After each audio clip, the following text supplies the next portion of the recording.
Hi everyone, welcome to EDU 270. I am Desiree Caskey and I will be your guide for this semester. I wanted to do a video introduction to this class because I feel like we're in these weird times where I may not get to see you, depending upon if you need to come to class for extra support or need some work time with guidance or support.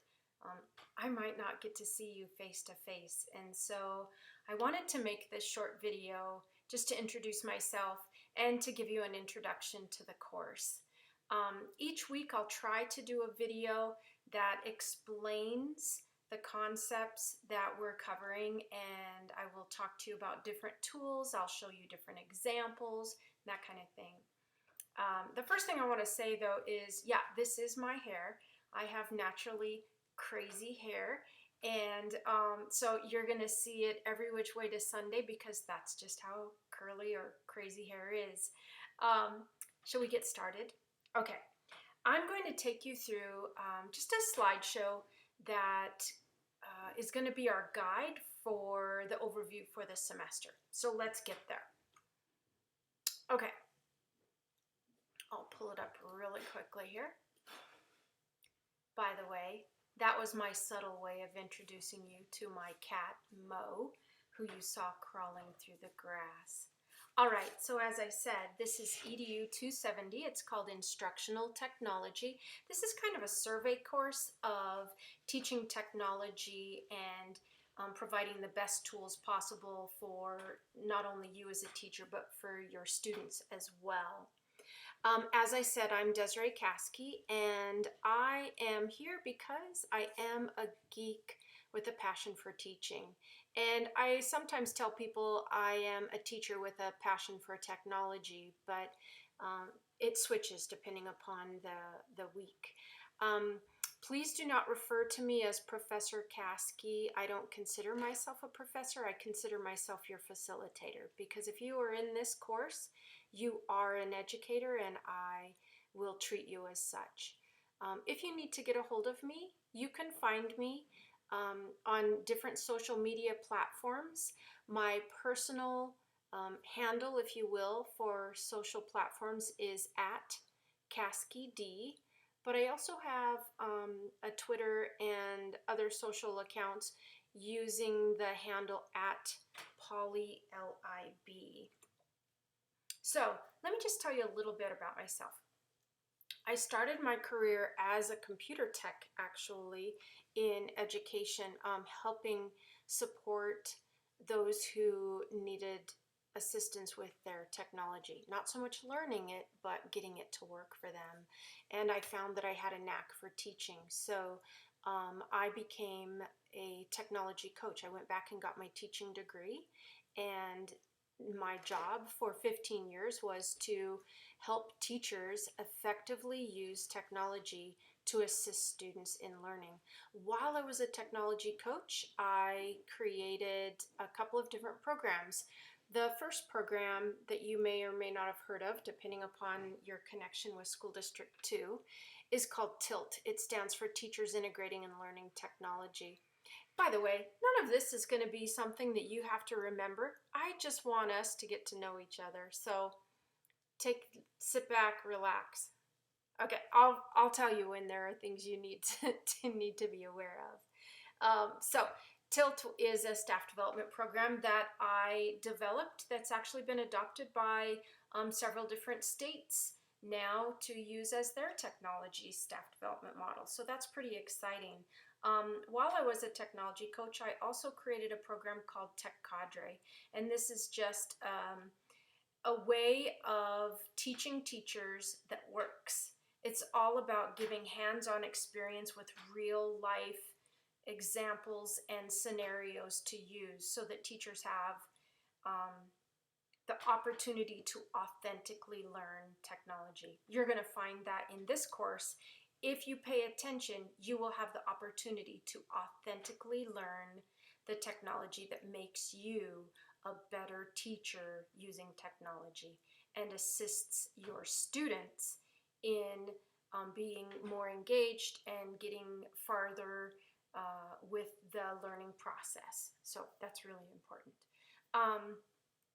Just really quickly, I switched gears and got out of the technology coach position and went into media specialist. That's a fancy word for librarian. So now my focus is teaching information literacy, digital citizenship, STEM, science, technology, engineering, and math, STEAM, science, technology, arts, and math, engineering, arts, and math.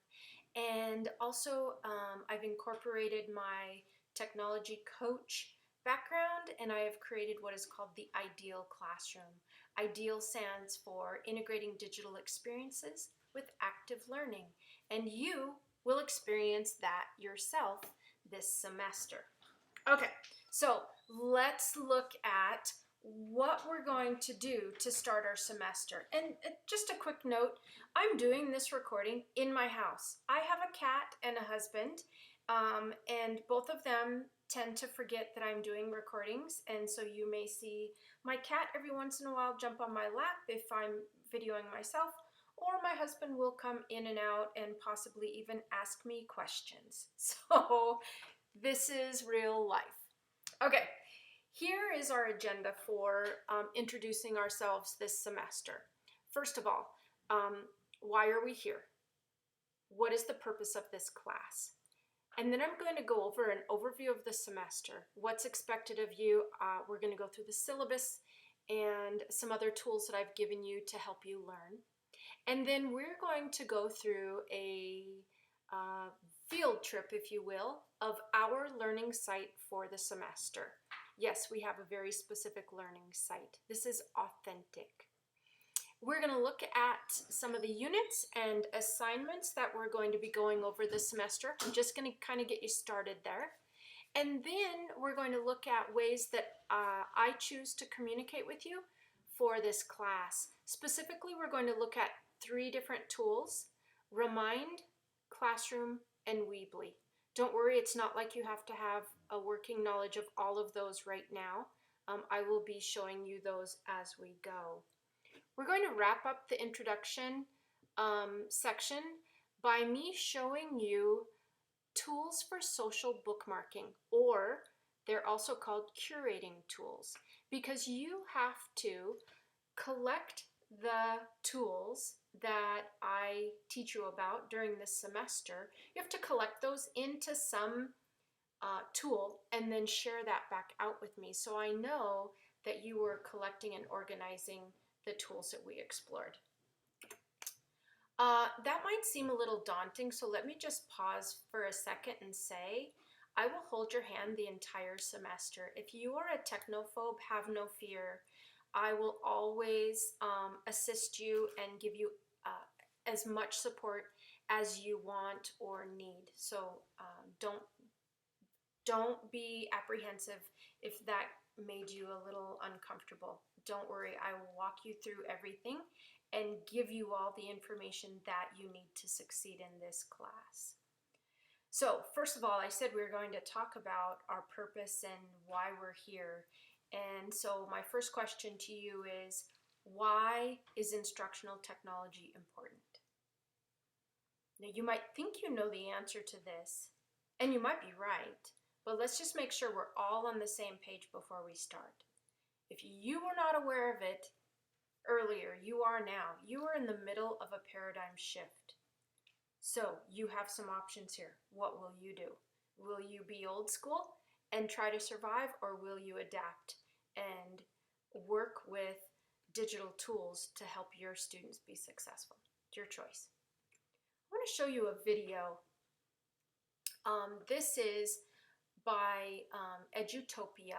It's an organization that supports teachers in learning and technology, and this is an interview with Saul using technology to support personalized learning. So we'll just watch this real quick. The simple answer is that most nations and states are kind of intertwined.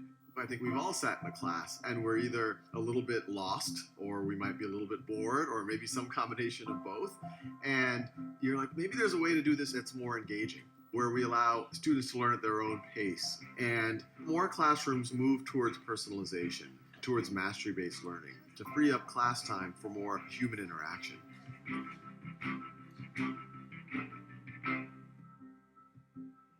Any other ideas of nations? Yeah. They can make laws for the states. They can print money. I really love school. I had some of my best memories in it. I still remember Miss Krause and Miss Roussel that first day of second grade when I went into that class, and they said, "Well, what are you interested in?" I was 7, and they were serious. And I said, "Well, I like to draw. I like games." They said, "Well, then you will draw and you will work on games." And I thought I was getting away with something. Like, is this really school? But it allowed me to learn things that I found interesting. And today, my best memories are of what started that day with Miss Krause and Miss Roussel. So can you tell me something that you need to work on? Well, sometimes I struggle in KA. I've always been fascinated by this personalization in education. I thought that there was a lot of opportunity for getting more people to get much further if they were allowed to learn at their own pace, fill in their gaps. And with software, you can start to do some of this personalization, you can start to do some analytics, and it could scale. So I started writing software, and I called that software Khan Academy. And it was a friend that suggested, hey, why don't you record some of your lessons as videos and upload them onto YouTube to complement this software? And I decided to give it a shot, but they just took on a life of their own. Then people started to say how these videos had got them from failing out of a class to going back and getting an A in it. That's what gave me the conviction. Maybe one day 1 million people could use it, maybe 10 million, maybe 1 billion people. Khan Academy's mission is to provide a free world-class education for anyone, anywhere. We have millions of students who are learning on Khan Academy, over 100 million every year, but I've always believed that virtual is not in competition with the physical, that they can complement with each other. 16 plus 36 is 52. 52. So it's not just Khan Academy. Ideally, it's a tool that can be used with a physical classroom, with teachers to really supercharge that experience. And so because of that, we started Khan Lab School. It's a place where students are on their own learning trajectory. They're doing a lot of projects, they're doing a lot of peer learning. The teachers play a critical role to be that expert, to be their guide, to be their mentor, and see which students might need extra help or extra challenge if they need something ambitious to work on. The growth mindset says, I can't do this yet, but you keep trying and eventually you'll get it, and also never give up. We've learned that you can completely re-architect a school around personalization, around mastery, around inquiry and exploration. But I hope that as Khan Academy gets more reach and more usage amongst students and amongst teachers, we can say, hey, you're already using this tool, and the same tool can bring you closer and closer to this model of true personalization where every student is on their own learning path and feels fully engaged. See, it is possible.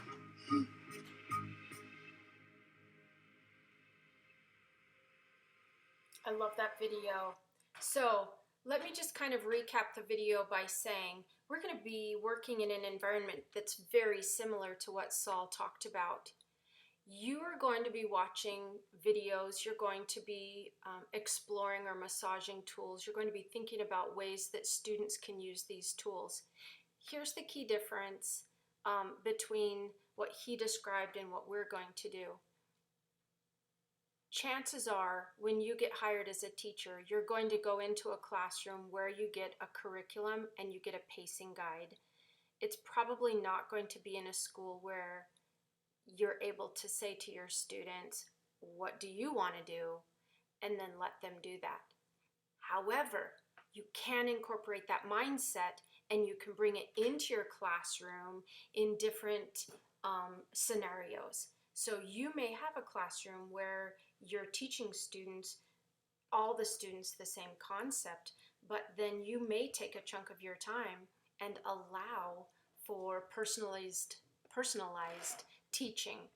It's actually, there's a whole movement around this called Genius Hour. And so we're in this class, what we're going to do is I'm going to give you a lot of leeway. This is not about learning about specific tools and what they do. What it is about is how to be an effective teacher by knowing that there are a large collection of tools out there that you can use that students can use to be successful. I hope that makes sense.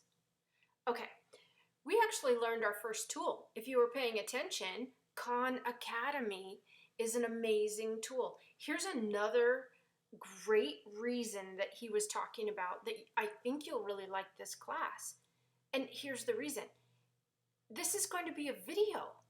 You can stop it, you can pause it, you can rewind it, you can replay it, you can skip ahead, you can watch it again. You cannot do that with a teacher. If I were standing in front of you, talking at you, explaining something to you, you can't hit pause. You might try, or you might want to try, but you can't.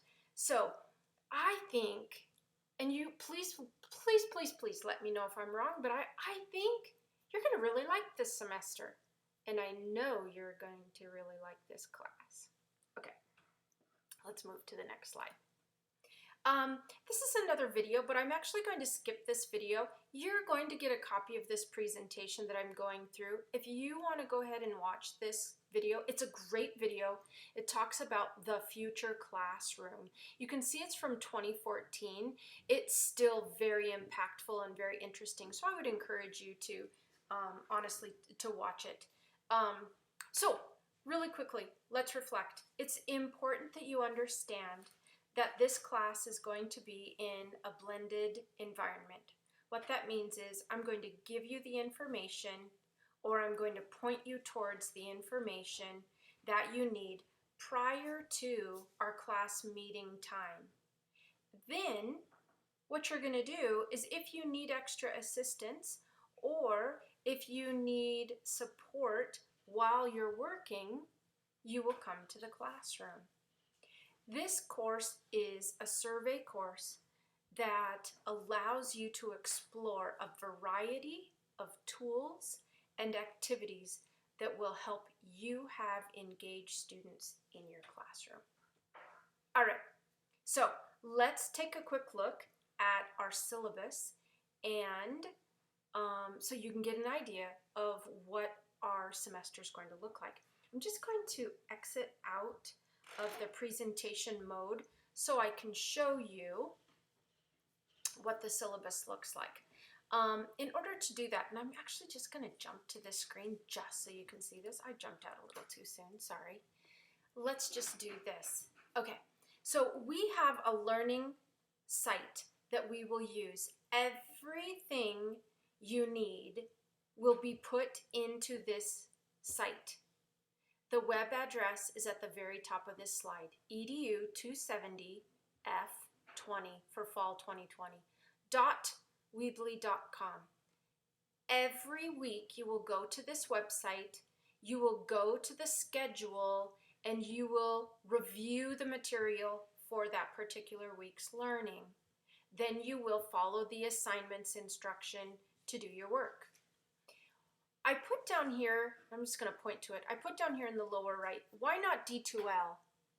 You might remember earlier in this video I said authentic learning. We're going to have experiences that are authentic, things that you will actually do when you're a teacher, things that your students will actually do when you are a teacher. D2L is a very narrow focus tool that you will not use again unless you go to grad school. But the tools that we explore in this class, you will explore and you will use, and your students will use as you continue to teach and as you continue to learn. Okay, so now let's exit out of here, and I want to take you to our website and show you the syllabus. So, as I said, everything you need is going to be in our learning site, which is what you're looking at right now. You're going to see three main links at the very top of the page, and those will always be there. Welcome and announcements are going to be just exactly what that is. If I have a special announcement, it will show up at the very top here, so it's really easy for you to see. You'll also find here our syllabus, the course outline, and an assignments checklist. Might I recommend you print out the assignments checklist, and as you complete an assignment, mark it off. It's going to give you such a sense of accomplishment, and you'll know if you're missing anything or not if you use this. So this is just my gift to you. If you use it or not is up to you. Let's take a look at the syllabus. And I promise I'm not going to go through everything. Oh, I have Grammarly installed. You might install that too. We'll talk about that later. I'm not going to go through everything. I'm just going to give you an overview of the syllabus. You can click on this yourself and go through it in detail if that's the kind of person you are. In the syllabus, I've given you some objectives. This is what we're going to work on this semester.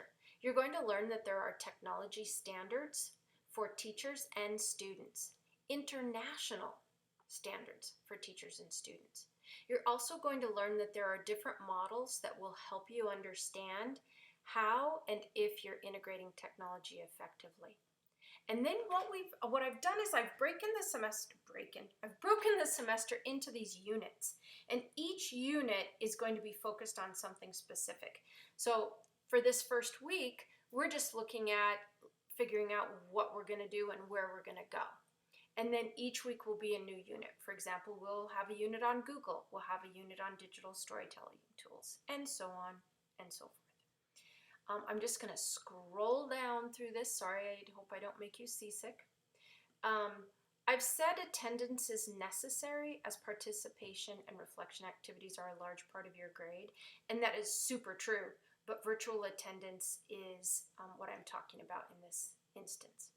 Okay, so let's take a quick look at the course outline. Right now, I'm giving you the introduction. I'm going over what we will talk about, how we'll use our learning site, those kinds of things. And then you will have 3 assignments that will be due a week from the first night of class. Okay? And each time you scroll down, you'll see here's Unit 1, Google, here's Unit 2. And let's just jump back here really quickly. Notice that it says Unit 1, Google Apps for Education. It goes over some ideas of what I'm going to be covering, and then it tells you the assignments. Boom, boom, boom, boom, boom. Okay? So you know exactly what you're going to need to do for that unit. And there will be hyperlinks for you, and you'll see those in just a second. Okay, I'm just going to show you. Okay, so each unit has a kind of an objective and then the assignments listed on them. All right, I'm going to close this window, and this course outline is exactly what we were just looking at there. I'm just going to click on the checklist so you can see this really quickly.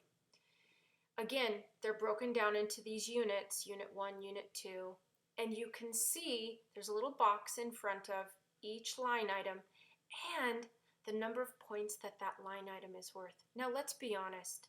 You've got other classes, you've got life, this is kind of a weird time. You may not be able to complete everything that's assigned in this class. I get that. Let's not freak out about that. Let's just own it right now. Take a look at the items that are worth 5 points. If you're going to skip something, if you don't have time for something, make sure that it's something that's not very high in points. If you have to miss something, make sure that it's not the 50-point assignment, right? Okay.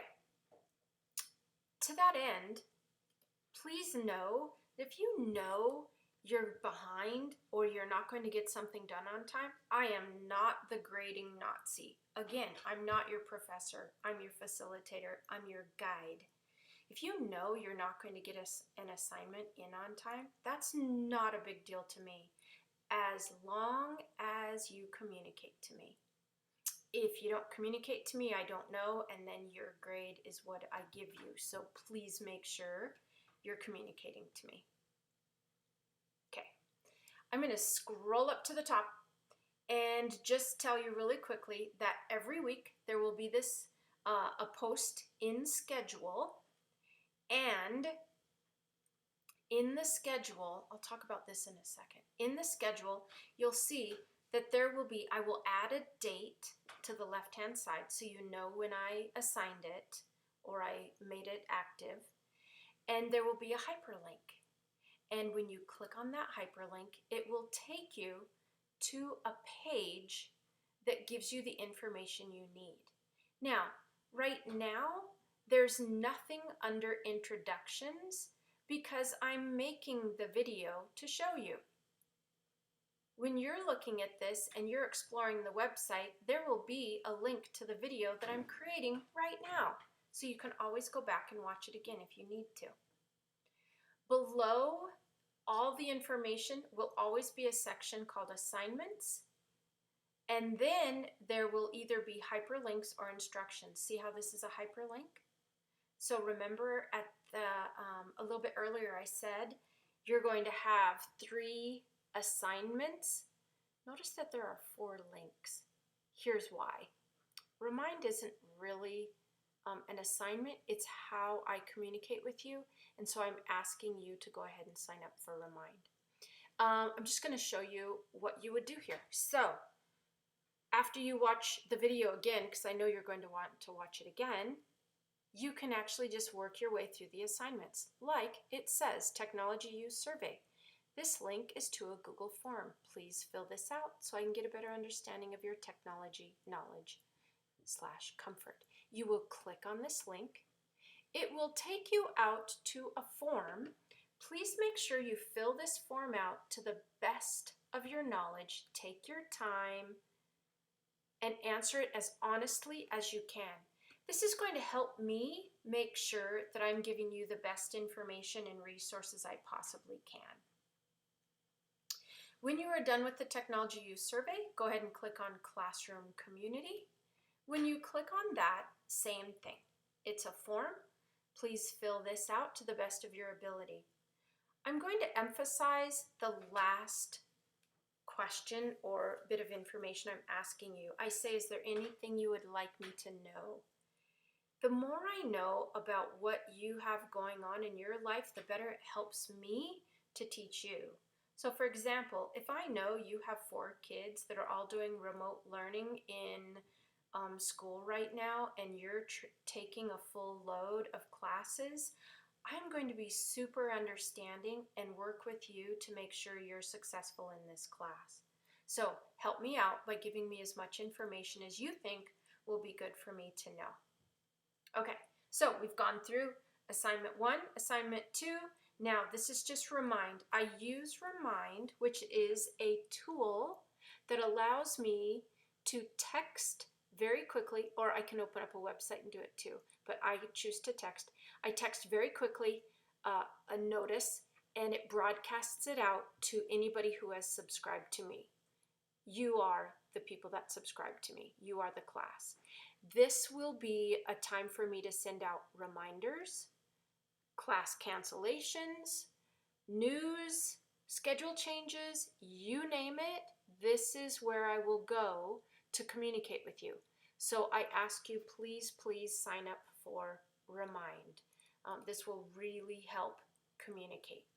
If you're not sure how to sign up for Remind, I've given you the directions. So all you have to do is follow either A, if you have a smartphone. If you don't have a smartphone, go to B. If you don't have a phone at all, you can actually just get email notifications. So follow the directions down here. It's that easy. Once you are signed on to Remind, you will start getting notifications from me. I promise I will make them few and far between as possible as I can. Okay, I'm going to jump back here really quickly. If you have any questions at all, you can get a hold of me by any of my social media, whether it's Facebook, Twitter, Instagram, Pinterest, which those would be weird ways to get a hold of me, but you can email me, you can call or text me. And if you notice, these are hyperlinks to my email. This is a link that will call or text me. So if you're thinking, oh my goodness sakes alive, I have no idea what's going on, that's why I'm here. Do not be afraid to connect with me. Okay, I'm going to jump back really quickly to where I was. All right, so I've asked you to complete the technology use survey. I've asked you to complete the classroom community form. I've asked you to sign up for Remind. I am going to stop the video at this point, and I'm going to create a separate video that talks to you about the curation tools or social bookmarking tools that I had mentioned at the very beginning. So don't worry about that particular one just yet. I'm going to finish this introduction video by telling you about the Tools Explored menu. Here's how this works. Every time a unit has been introduced to you, it will be added to this Tools Explored as a drop-down menu. So notice that there's nothing there yet. There will be once we start exploring tools, and I'm expecting you to have a good working understanding of those tools. So please make sure, I'm going to go ahead and click on this because there's actually information in here that you might be interested in. This is not required. I'm not going to ask you to complete any assignment in here, but I think this is super valuable information when we're talking about digital tools. So take a minute and just look at the information that is here on this particular site. Okay. That's the introduction to EDU 270. As I said, you will have, I'm just going to jump back really quickly, sorry. You will have the option to fill out the technology use survey, the classroom community form, sign up for Remind, and again in the next video I will show you the curation tools, and you will want to pick one of those tools and create an account. That's basically all you have to do for the assignment. All right, I'm so excited for this semester. I think it's going to be wonderful, and I think that you are going to really enjoy this blended format that we use. I'll see you soon.